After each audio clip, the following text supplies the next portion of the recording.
Hi, Kathryn here with Circle Art Designs. Today is our Just a Glimpse series. We will be working with clamshell end caps today. So let's get started. Now, when I first started out making jewelry, I thought that the clamshell end caps were amazing. I loved the way they finished off pieces, but I never could get the little knots tied exactly right. So let me show you what I do. Today I am finishing off a stacked bead tie necklace. I've been making these in several colors to put in the shop, and I thought, well, I wonder if people would be interested in knowing how I put on my clamshells. I have made several pieces of jewelry using the tie method, so you can find them on our channel. But today I really want to concentrate on the clamshells. Now in this picture, right by that little pink pearl, which tells me where to put my hands, is your clamshell. This clamshell end cap will finish off any of your pieces that you need a way to attach a jump ring. So remember that problem of getting the knot down far enough? Well, I fixed that with crimps. It's not my idea originally, but it's a wonderful idea. You can use any color crimp you want. I did not do matchy-matchy here, so you will be able to see it. But you need a clamshell for each end and a crimp for each end of your piece, be it a necklace or a bracelet.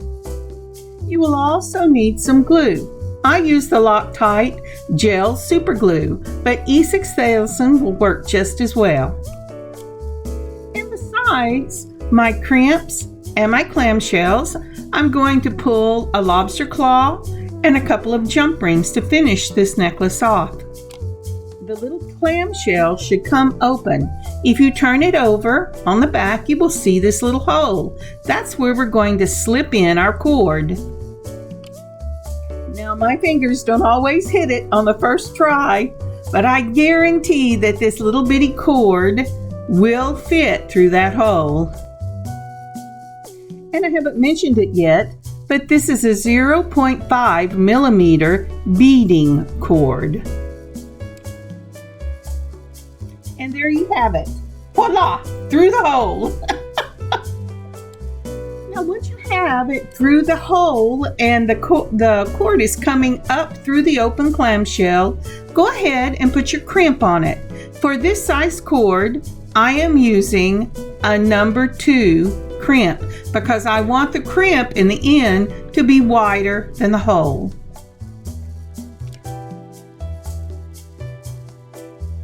Now, once you have your crimp on your cording, go ahead and move that crimp all the way down to your clamshell. And move your clamshell all the way down to either your last knot or your last bead. You want this clamshell to fit right up against the last thing you put on your necklace. Once it's down there where you want it, go ahead and take a pair of chain nose pliers or whatever type of pliers you can use and get right up into that clamshell where your crimp is and mash it flat. And it should look like this. Give it a tiny little tug. If it moves, go back in there and mash it flatter. And now you're going to want to go into the clamshell and cut your cording. Now leave a teeny little tail on that cording because it will be hidden in the clamshell, and we'll use that in the next step. Oh dear, my hands are really shaking today. I hope it's not too distracting. I'm so used to it, I don't notice it until I start working on editing. And now we're going to take our glue, put a dot on the tail that we used, and on the crimp and on either side of the clamshell, and then we're going to close it up. Now, I've seen lots of people that say the crimp is just good enough by itself, but you know what? I say better safe than sorry. If it could fail, it would fail on me. And then I just use my fingers to begin closing this clamshell. When it gets to a certain point, I will use my smooth chain nose pliers so I don't scuff this up, and go ahead and close it. Make sure that your little circles on the top match up with each other, that you haven't skewed to the left or the right that clamshell. And if you notice, I let my cord move to one side when I close the clamshell where I left the little piece. I will let that dry, and I'll just go back in with my embroidery scissors and clip that off. And now we're going to do it again. Go ahead and put on your clamshell and then your crimp. Did you notice how I got it right up against that last knot I put in? Now, if your knot slips through that hole, either take it out and make one more knot, or it can just go right up against your bead. It doesn't matter, you just don't want it wobbling all the way down your necklace. And once you have got it in place, go ahead and take your chain nose pliers. Make sure they're smooth on the inside. Otherwise, wrap a piece of masking tape or your tape that you would use to hold a bandage on to keep it from scarring your findings, and mash it down. And speaking of mashing things down, would you please take a moment and mash that like button on this video and leave a comment, especially if this has been helpful for you. And if you have not subscribed, I could really use your help. Thank you so much.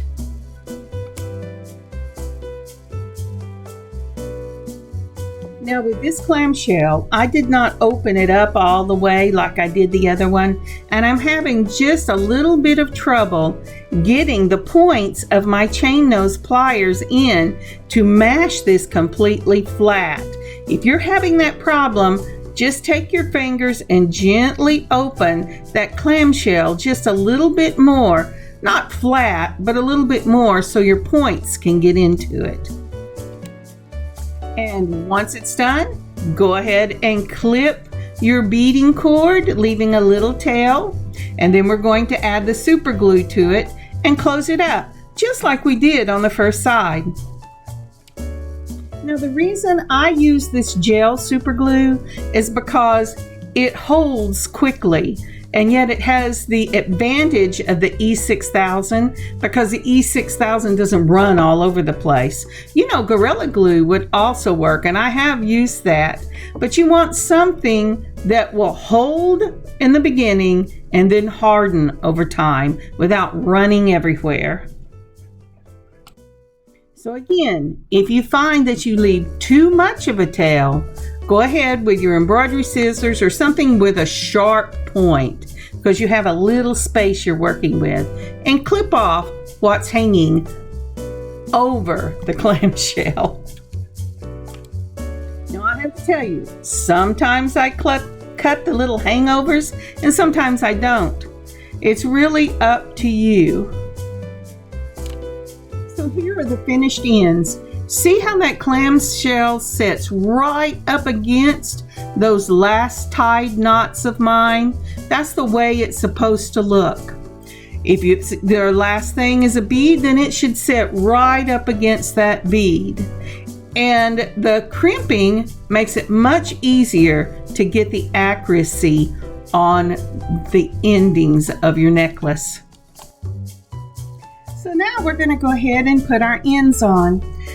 When you open your jump ring, hold it between two of your chain nose pliers with the little slit at the top, and then twist the wrist, only one of your wrists, and it will open it.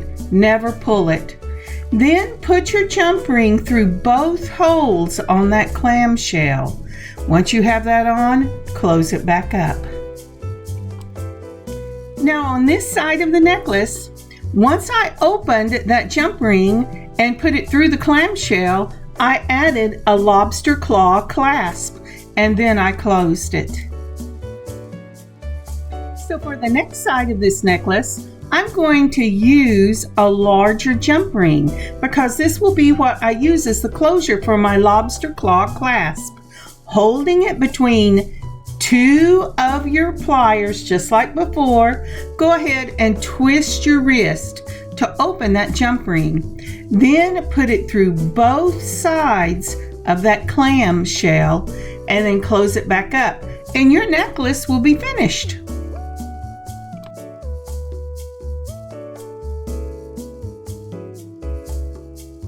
Now let's see what it looks like when it's through.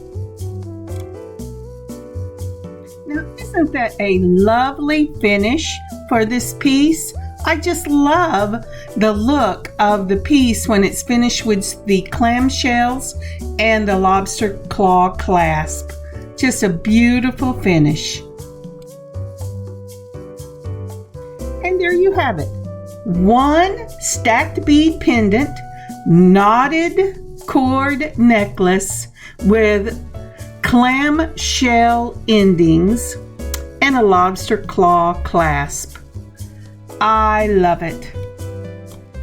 I think this is the perfect finish for this Bohemian style knotted pendant necklace.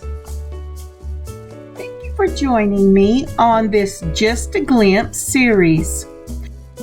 I hope you have a wonderful rest of your week and a great beading adventure of your own. I will see you later in the week. Kathryn, circleartdesigns.square.site.